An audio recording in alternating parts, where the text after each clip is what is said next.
नमस्कार दोस्तों, मैं अंकुर उपाध्याय स्वागत करता हूं आप सभी का आपके अपने YouTube channel share market analysis में। बाजार डे लो पे खड़ा है और आप सभी के साथ कल भी मैंने आखिरी वीडियो में अलर्ट करा था। हालांकि कुछ लोग ट्रोल कर रहे हैं दबा के, क्योंकि एक्चुअली में मार्केट में अगर गिरावट की बात करो या कुछ भी नेगेटिव अपडेट शेयर करो ना, तो ऐसा लगता है कि मतलब मैं ही बाजार को गिरा रहा हूं या फिर मैं चाहता हूं बाजार गिरे। कुछ लोग कहते हैं भाई ने पुट ले रखी है, कुछ कोई कमेंट करता है, कोई कुछ करता है, बट एक्चुअली में जो चीजें चल रही हैं वो आपको समझनी चाहिए। आपको दिख रहा है लेकिन महसूस नहीं हो रहा है।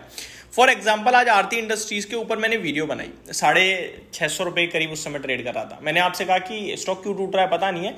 ब्रोकरेज हाउसेस के मिले जुले रुझान है, कोई 615 का टारगेट दे रहा है तो कोई 900 का दे रहा है। कॉन्कॉल अपडेट आई है, रिजल्ट्स आए हैं, रिजल्ट्स ठीक थे, कॉन्कॉल की अपडेट में कुछ नेगेटिव है नहीं, बट शेयर टूट रहा है। पूरा केमिकल क्षेत्र ही आरती इंडस्ट्रीज ने आज बिगाड़ के रख दिया है। जिसके बाद मैंने एक और लाइन बोली कि भाई साहब आपको इसको एवरेज करने के मौके ढूंढने, लेकिन आज नहीं, सेटल होने दो, जहां से बाउंस बैक आए वहां। मेरे पास कमेंट्स आ रहे हैं मैंने आज ही खरीदा है। आपको यही चीज छोड़नी है बस, कि जैसे ही गिरता देखा आप खरीद रहे हो। ये वो मार्केट नहीं दिख पा रहा है हमें कि आप फर्स्ट डिप में खरीद लो। आप वेट करो, पहले let the market settle, let the stock settle. पहले स्टॉक को सेटल लेने दो, मार्केट को सेटल होने दो। जब वो वापस ऊपर जाता हुआ दिखे तब खरीदो। 2% महंगा लोगे चलेगा, लेकिन इनिशियल स्टेज पे पैसा डाल दोगे नहीं चलेगा। तो यही बस मैं आपसे कहना चाहता हूं इस वीडियो के माध्यम से कि आप थोड़ा इंतजार करके पैसा लगाओ। अभी की सिचुएशन ऐसी है कि मार्केट ब्रेथ में एक घटने वाले शेयर के सामने एक बढ़ने वाले शेयर के सामने दो घटने वाले शेयर हो चुके हैं एनएससी पे।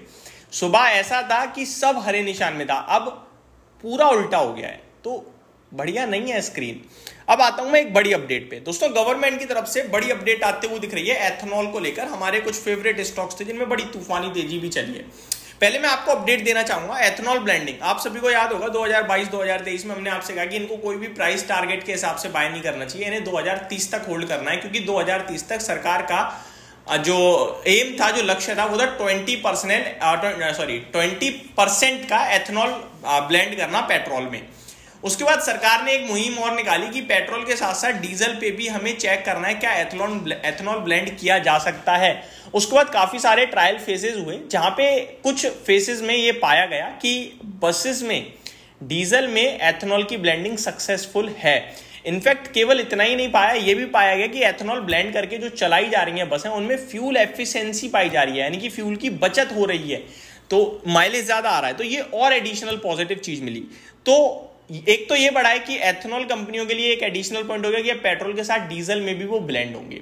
दूसरी बात, जो सरकार का लक्ष्य 2030 तक 20% ब्लेंड करने का था, गवर्नमेंट कह रही है हम समय से पहले कर देंगे टारगेट डन, और इस साल के अंत तक या फिर 2026 में हम इसको कंप्लीट करते हुए दिखेंगे।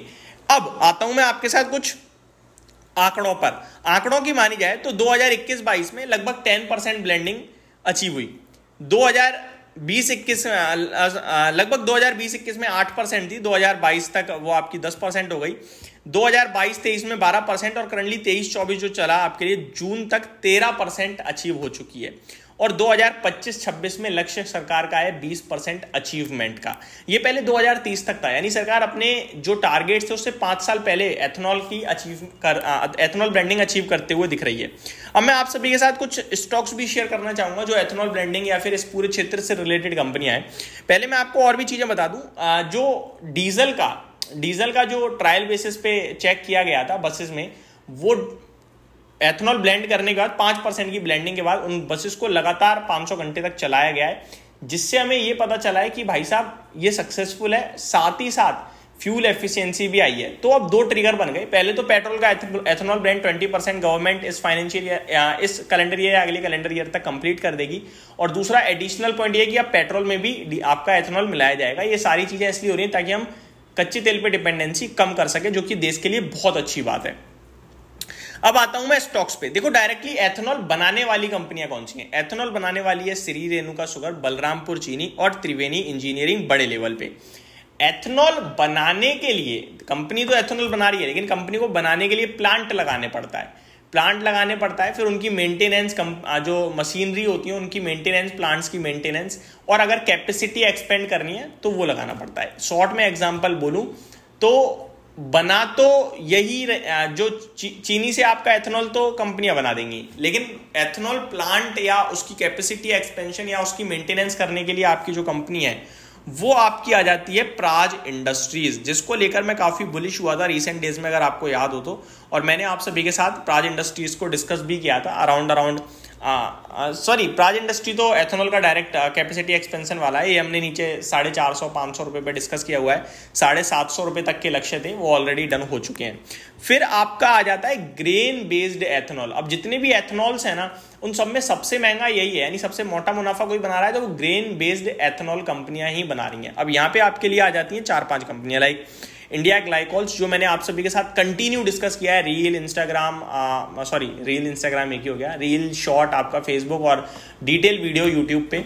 मैंने आपसे इंडिया ग्लाइकोल 850-900 रुपए पे दबा के खरीदने को कहा था, कि मैंने आपसे कहा था कि लेके बैठे रहो, छोड़ने की गलती बिल्कुल भी मत करना, ये पैसा बहुत जल्दी आपके लिए बनाता हुआ दिखेगा। 1100 रुपए के लक्ष्य हैं, 1350 रुपए हो चुका है स्टॉक का price. Global spirit, Gulshan poly and BCL industries भी यही काम करती है, बट इनमें इंडिया ग्लाइकोल्स ही है जो अभी रिसेंटली भागता हुआ दिखा है। अदरवाइज बीसीएल इंडस्ट्री बहुत भागा था, अब तो करेक्शन मोड में जा रहा है, पता नहीं कहाँ तक करेक्शन होगी। ग्लोबल स्पिरिट भी मैंने 700 रुपए पे काफी डिस्कस किया है आप सभी के साथ, बट वो मैंने किसी और लिहाज से करा था, लिकर स्पेस के लिहाज से किया था। गुलशन पॉली भी अच्छा है, बट मैंने इसको स्टडी नहीं किया है, तो इस पर मैं कमेंट नहीं करूंगा। तो ये कुछ बड़ी अपडेट सरकार की तरफ से जो कल आते हुए दिखे, वो मैंने आपके साथ शेयर करी। होप आपको सारी चीजें समझ में आई होंगी। Thank you so much for watching this video. Have a great day guys.